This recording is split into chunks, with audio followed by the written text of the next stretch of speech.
અચતુર્વદનો બ્રહ્મા. વ્યાસજી છે બ્રહ્મા છે, બે જ હાથ છે, ચાર હાથ નથી, ચાર મુખ નથી, એક જ મુખ અને બે હાથ છે, છતાંય વ્યાસજી એ બ્રહ્મા છે. કારણ કે એને અધ્યાત્મ ગ્રંથોનું સર્જન કર્યું. દ્વિબાહો પરો હરિ, શ્રી હરિના ચાર હાથ, શંખ ચક્ર ગદા પદ્મ જે હાથમાં ધારણ કરે, મસ્તકમાં કૌસ્તુભ મણિ ધારણ કરે. અને વેદવ્યાસને જુઓ તો વેદવ્યાસજીએ વલ્કલ વસ્ત્ર ધારણ કર્યા છે, હાથમાં કોઈ આયુધ નથી. વેદવ્યાસના હાથમાં કલમ છે, સામે એક પુસ્તક છે. કલમ અને પુસ્તક હાથમાં છે, છતાંય વેદવ્યાસ એ શ્રી હરિ છે. કારણ કે આધ્યાત્મિક ગ્રંથોને ભગવાન ની અદ્ભુત અલૌકિક વાણીને, ભગવાનની પરાવાણીને જેને પ્રગટ કરી, ભગવાનની એ વાણીનું પોષણ કર્યું. ચાર વેદ બનાવ્યા, આટલા બધા ઉપનિષદ, 18 પુરાણ, અનેક ધર્મ ગ્રંથો નું પોષણ જેણે કર્યું. માટે બે હાથ અને હાથની અંદર કલમ અને પુસ્તક હોવા છતાંય વેદ વ્યાસ છે એ શ્રી હરિ છે. અભાલ લોચનમ શંભુ ભગવાન બાદરાયણ. બે જ આંખ છે, શંકર ભગવાનની 3 આંખ, પણ બે આંખ હોવા છતાંય વ્યાસજી એ શિવ રૂપ છે. કારણ કે વ્યાસની પાસે વિવેક રૂપી ત્રીજી આંખ છે. આ ધર્મ ગ્રંથોને તમે સાંભળો એટલે તમને ક્યારેય શરમ કે સંકોચ ન થાય. અત્યારનો સમય એવો છે કે એક સાબુ અને શેમ્પૂની જાહેરાત ટીવીમાં આવતી હોય તો બાપ અને દીકરી સાથે બેસીને જોઈ ન શકે. અને આ સમયમાં પણ આ વેદ વ્યાસના ગ્રંથો એવા છે કે આપણે આખે આખો પરિવાર સાથે મળી અને આ ગ્રંથોને સાંભળી શકીએ. આ કથામાં આપણે 9 દિવસ સુધી, 11 દિવસ સુધી, મહિનાઓ સુધી બેસીએ તો પણ કોઈ એવી વાત ન આવે કે આપણને સંકોચ થાય. આ વેદ વ્યાસની કલમ એ મહાન છે.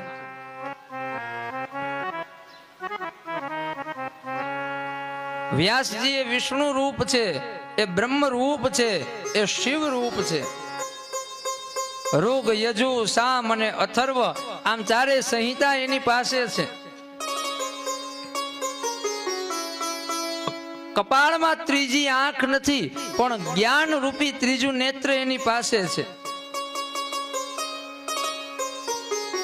ભગવાન શિવ છે એ પોતાની ત્રીજી આંખથી જગતનો પ્રલય કરે, એવી રીતે વેદ વ્યાસની આ જ્ઞાન રૂપી ત્રીજી આંખથી અજ્ઞાન રૂપી અંધકારનો પ્રલય થાય છે.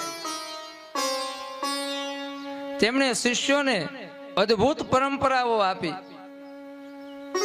વેદ શીખવાડ્યા. વેદનો જેને અધિકાર ન હતો, વેદ જે સમજી નહોતા શકતા એવા લોકોને પુરાણ શીખવાડ્યા. પણ વેદ વ્યાસજીનો ભાવ એવો હતો કે ભગવાનના આ ઉત્તમ રહસ્યથી જગતનો કોઈ પણ વ્યક્તિ વંચિત ન રહી જાય. છેલ્લામાં છેલ્લા વ્યક્તિ સુધી ભગવાનની આ વાણી પહોંચે. સંસ્કારાત દ્વિજ ઉચ્ચતે, સંસ્કારથી દ્વિજ બનાય છે. માટે જેને અધિકાર હતો એને વેદ આપ્યા, જેની પાસે અધિકાર ન હતો એને પુરાણ આપ્યા. અને પુરાણને પણ સરળતાથી સમજાવવા માટે વેદ વ્યાસજીએ એક ઉત્તમ ગ્રંથ લખ્યો, જે ગ્રંથનું નામ છે મહાભારત. વ્યાસજીએ આ મહાભારત પુરાણ લખ્યું. એટલે મહાભારત વિશે એવું કહેવાય છે કે જગતમાં જે પણ કંઈ જાણવા યોગ્ય છે આ બધુંય મહાભારતમાં છે. જગતના બધા જ સાહિત્યકારો, કલાકારો, કવિઓ બધાને પ્રેરણાનો મુખ્ય સ્ત્રોત્ર એ મહાભારત છે. હજુ આજની તારીખમાં પણ એક સામાન્ય વ્યક્તિમાં એવી ક્ષમતા નથી કે મહાભારત જેવડો વિશાળ ગ્રંથ લખી શકે. મહાભારતના એટલા બધા પાત્રો છે, એટલી વિશાળ ગાથા છે કે આ મહાભારત વેદ વ્યાસજીએ લખ્યું એટલે ઋષિઓએ કીધું કે આ મહાભારત છે ને એ ભગવાન સિવાય કોઈ લખી જ ન શકે. મહાભારતનો તમે અભ્યાસ કરો તો ખબર પડે કે આવું લખાણ, આવું શાસ્ત્ર એ ભગવાન જ લખી શકે. ભગવાનનું પ્રમાણ શું? તો કે આવો ગ્રંથ, આજે આટલું બધું શિક્ષણ વધ્યું છે, આટલું બધું સાહિત્ય છે, પણ છતાંય કોઈની હિંમત નથી કે આવો એક ઉત્તમ ગ્રંથ લખી શકે. આ ગ્રંથ ભગવાન સિવાય કોઈ ન લખી શકે.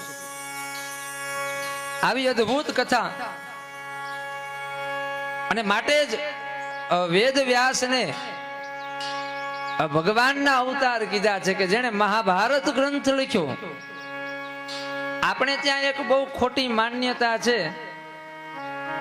આપણે એમ કહીએ કે આપણે આપણા ઘરમાં મહાભારત ન લખાય, મહાભારતની ચોપડી આપણા ઘરમાં ન લખાય.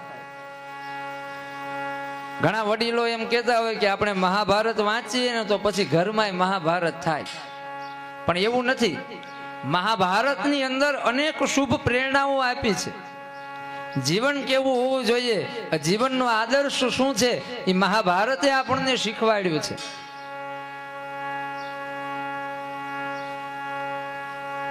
આ મહાભારતની કથાને લખી અને વેદ વ્યાસજીએ સાબિત કર્યું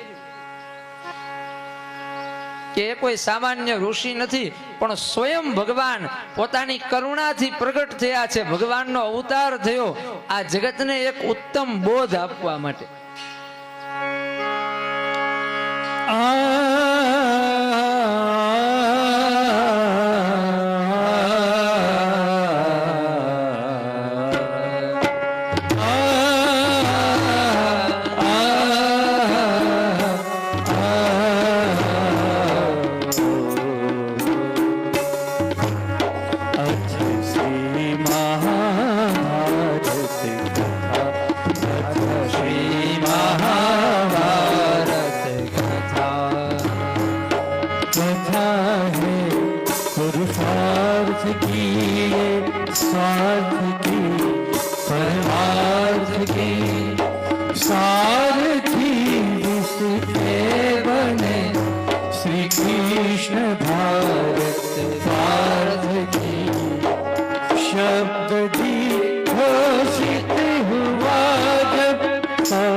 यदा यदा हि धर्मस्य ग्लानिर्भवति भारत अभ्युत्थानमधर्मस्य तदात्मानं सृजाम्यहं परित्राणाय साधूनां विनाशाय दुष्कृतां धर्म संस्थापनार्थाय संभवामि युगे युगे सीखे हम बीते युगों से नए युग करे स्वागत करे स्वागत करे स्वागत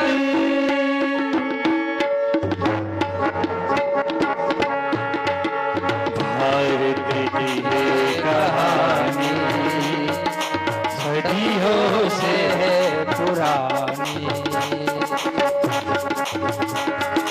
भारत की है कहानी सदियों से है पुरानी ये विचार ऋषियों की अमर बानी ये विश्व भारती है वीरों की आरती है नित्य मंत्र पुरानी भारत की ये कहानी महाभारत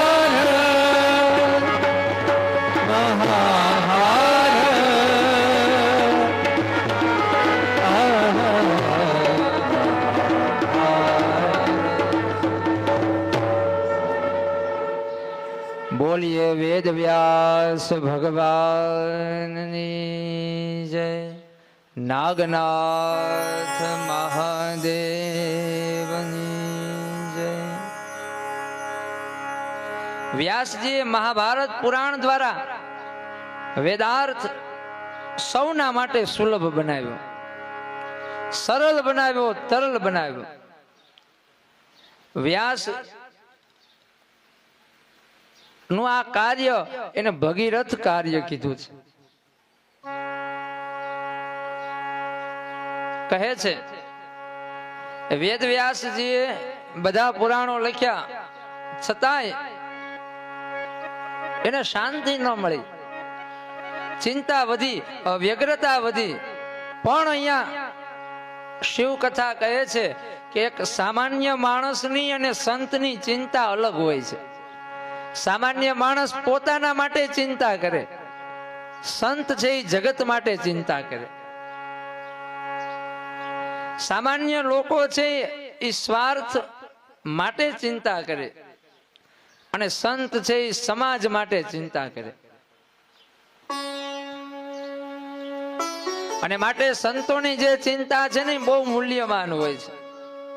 અને આ જ ચિંતાઓમાંથી આવા મહાન શાસ્ત્રોનું નિર્માણ થાય છે. વ્યાસ ભગવાન માટે શાસ્ત્ર છે એ કૃપણ વત્સલ શબ્દો કહે છે. વેદ વ્યાસ કોણ? તો કે વેદ વ્યાસ એટલે કે કૃપણ વત્સલ. જીવ બધા કૃપણ છે, દીન છે, હીન છે. પોતાનો ઉદ્ધાર કરવા માટે, પોતાનું કલ્યાણ કરવા માટેનું સામર્થ્ય એનામાં નથી. સંસારમાં પીડાય છે. ત્યારે ભગવાનનો વ્યાસના રૂપમાં અવતાર થયો. વ્યાસના હૃદયમાં વાત્સલ્ય છે, તેમને જગતના ઉદ્ધારની ચિંતા છે. અને તેથી એ ઉદ્ધાર કરવા માટે ભગવાને આ સુંદર મજાના પુરાણો લખ્યા, વેદનું વિભાજન કર્યું, ઉપનિષદો લખ્યા. અને વ્યાસના જ અંશમાંથી ફરી વખત ભગવાન શંકરનો એક અન્ય અવતાર થયો શુકદેવના રૂપમાં. પરીક્ષિતને ખબર પડી કે 7 દિવસમાં મૃત્યુ છે, એટલે એ ગંગાના કાંઠે બધું છોડી અને આવ્યા.